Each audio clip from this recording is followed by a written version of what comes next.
Uma outra coisa importante da eleição municipal é porque eu penso que ela é vital para recuperar a confiança do eleitor na democracia.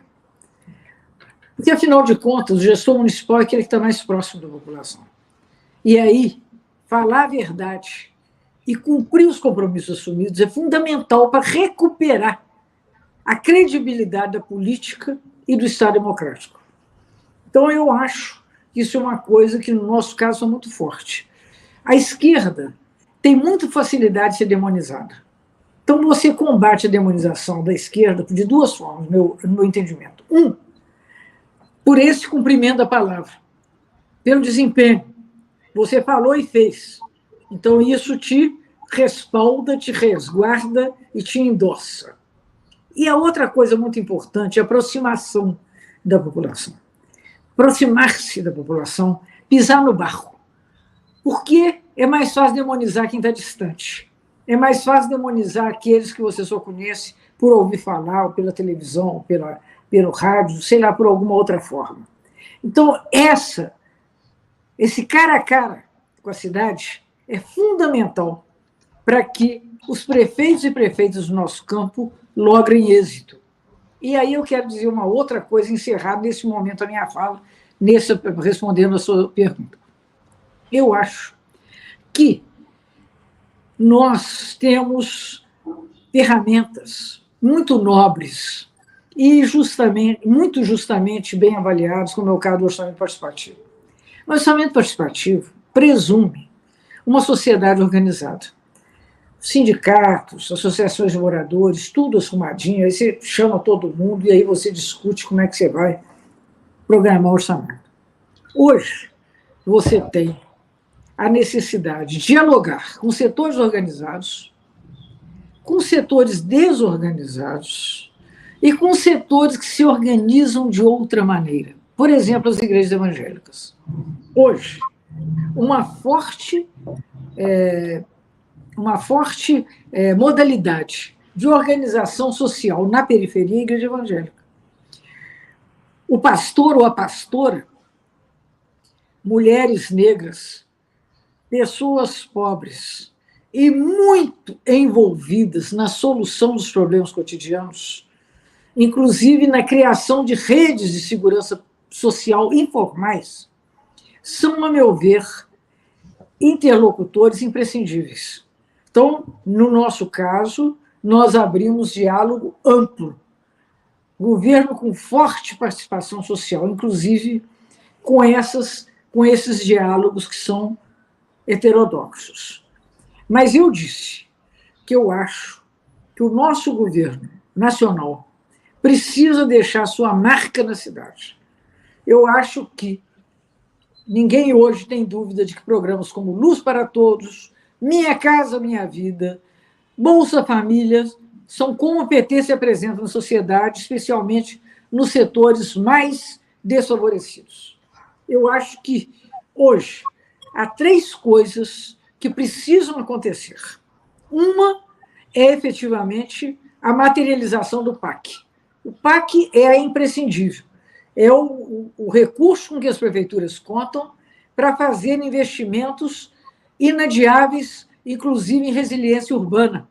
Nós estamos aí com a emergência climática, com as chuvas, com as cidades se inundando, desabando, e exatamente essa emergência climática também é atravessada por classe e por raça.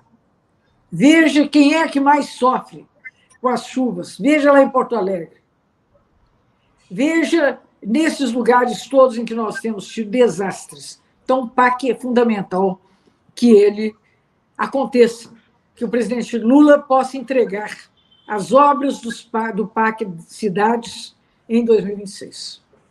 Segundo, o presidente Lula assumiu na sua campanha eleitoral um compromisso que apareceu em todas as campanhas municipais esse ano, que é a necessidade da redução das filas de acesso à saúde especializada.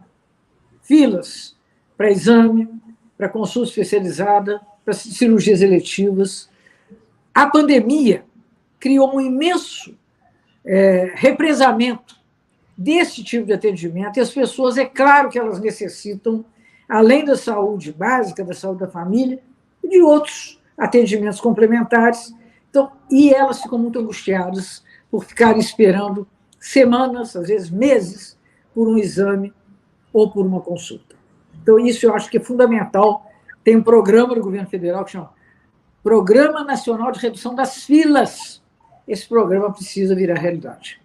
E a terceira coisa que eu estou defendendo, de uma forma enfática, é que nós consigamos introduzir no país a tarifa zero. Acho que isso pode levar a um uso muito mais forte do transporte público.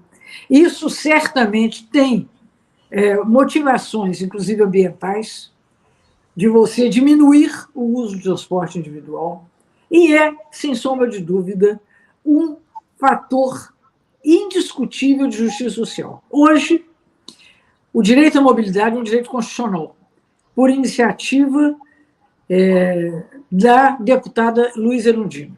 É uma emenda constitucional na qual nós votamos, eu mesmo votei.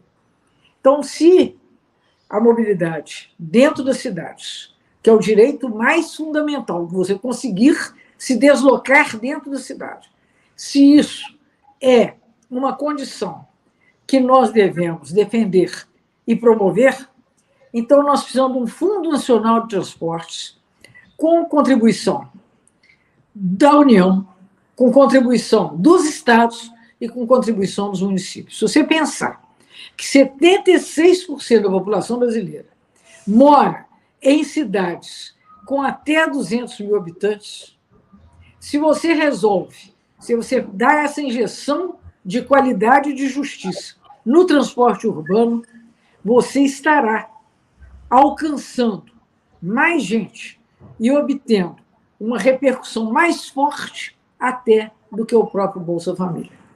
Então, fazendo essa intervenção, que até acabou sendo mais longa do que eu desejava, e peço desculpas por ter me alongado, mas, enfim, isso aí é o resumo da minha fala lá no... resumo bem resumido da minha fala lá no diretório. Eu tinha entendido que você propunha essa medida de transporte público para as prefeituras. Não, sim, claro. Mas é uma quem faz a gestão são as prefeituras. Mas eu, por exemplo, aqui eu estou colocando tarifa zero no domingo e nos feriados.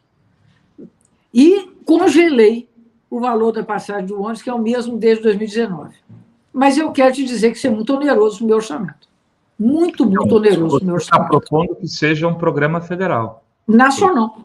Um programa nacional tripartite, com participação dos municípios, com participação dos estados, que tem IPVA, pode me dar uma parte da receita destinada a isso, criar um Fundo Nacional de Transporte.